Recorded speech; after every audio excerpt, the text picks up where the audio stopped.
Quelle est l'utilisation principale de l'auditorium, le sanctuaire, en termes d'audio et d'acoustique?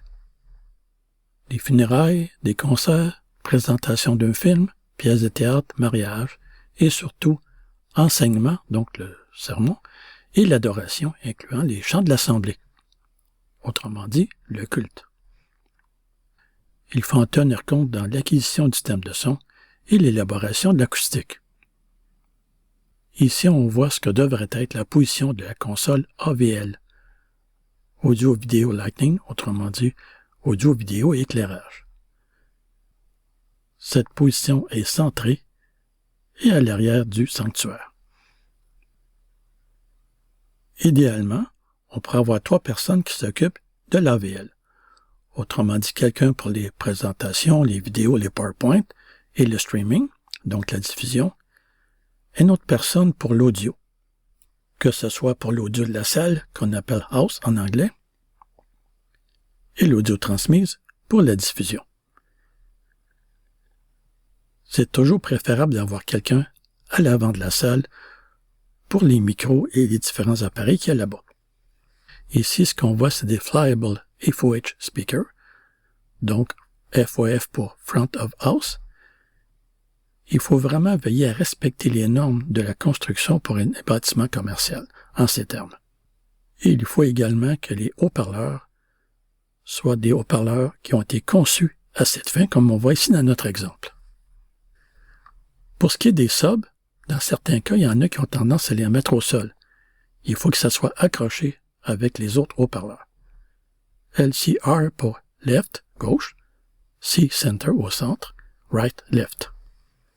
Ici, on voit des flyable subs, des subs qui accompagnent les haut-parleurs pleine gamme. Ici, on voit des haut-parleurs sur scène. Il est toujours idéal que les haut-parleurs soient au-delà de la tête des gens quand ils sont debout, de façon à ce que les gens à l'arrière entendent bien. On voit ici un exemple de sortie de console analogique. Ce qu'on a ici, c'est des groupes ou sous-groupes, 1 et 2, qu'on peut utiliser pour la voix. Des groupes 3 et 4 qu'on peut utiliser pour la musique. Et ces 2 sous-groupes vont vers gauche et droite, sortie principale donc. On voit ici un petit peu à gauche là, les sorties auxiliaires, on y viendra plus tard.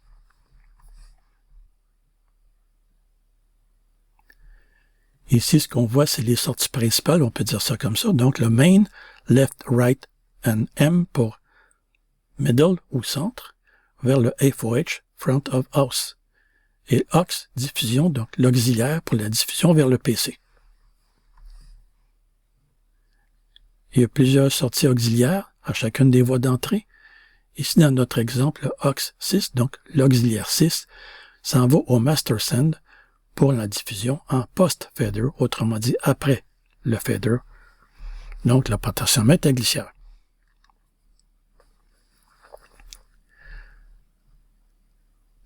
Dans une petite salle, il n'est vraiment pas nécessaire de renvoyer dans la salle, dans le système de sonorisation de la salle, les instruments qu'on entend déjà très bien. Mais il faut quand même l'envoyer vers notre aux 6, notre auxiliaire 6, pour la diffusion vers le réseau social. Les voies d'entrée microphone pour le podium peut envoyer directement au left and right et vers évidemment le aux 6, le auxiliaire 6, pour la diffusion. On voit ici dans les voies d'entrée, les microphones pour la chorale, par exemple, peuvent être envoyés dans les groupes ou sous-groupes 1 et 2, qui, eux, vont vers left and right. Si on est des instruments, on pourrait les mettre dans les groupes ou sous-groupes 3 et 4. Cette configuration nous permet de mieux balancer les voix et les instruments. On a vu des principes sur console analogique, mais pour ceux qui voudraient adopter l'audio numérique sur Internet, il y a des certifications, il y a des cours qui se donnent pour ça et c'est préférable de vraiment en prendre connaissance. Ici, c'est juste quelques diapos pour se sensibiliser à l'acoustique. On lit ici que dans la plupart des bâtiments d'église, l'auditorium ou le sanctuaire n'a pas été conçu ou construit en tenant compte de l'intelligibilité de l'enseignement, de la parole, ce qui devrait être une des principales caractéristiques en termes de qualité de cette salle. Et la réponse est non. Le système audio ne peut pas compenser pour la mauvaise acoustique de l'auditorium. L'acoustique devait être envisagée dès les premières étapes de la construction ou de la rénovation du bâtiment. Avant toute chose, il est très important de se documenter avant de consulter ou d'essayer soi-même d'améliorer son acoustique. Il faut savoir s'en servir, mais il y a tout un matériel qui existe pour améliorer l'acoustique d'une salle. On peut évaluer l'acoustique de notre salle avec un logiciel comme le REW et un microphone comme le Mini DSP UMIC 1. Comme par exemple, ajuster l'équilibre des haut-parleurs avec le sub, ou évaluer la réponse à fréquence du couple salle-système audio dans notre salle. Une autre caractéristique très importante, c'est la réverbération selon la norme RT60. On voudrait une valeur approximative de 1,4 secondes pour l'auditorium. Une autre caractéristique, la clarity pour la parole et la musique. On parle de C50 pour la parole et de C80 pour la musique, donc 50 millisecondes et 80 millisecondes. Le but visé est à peu près 25 dB.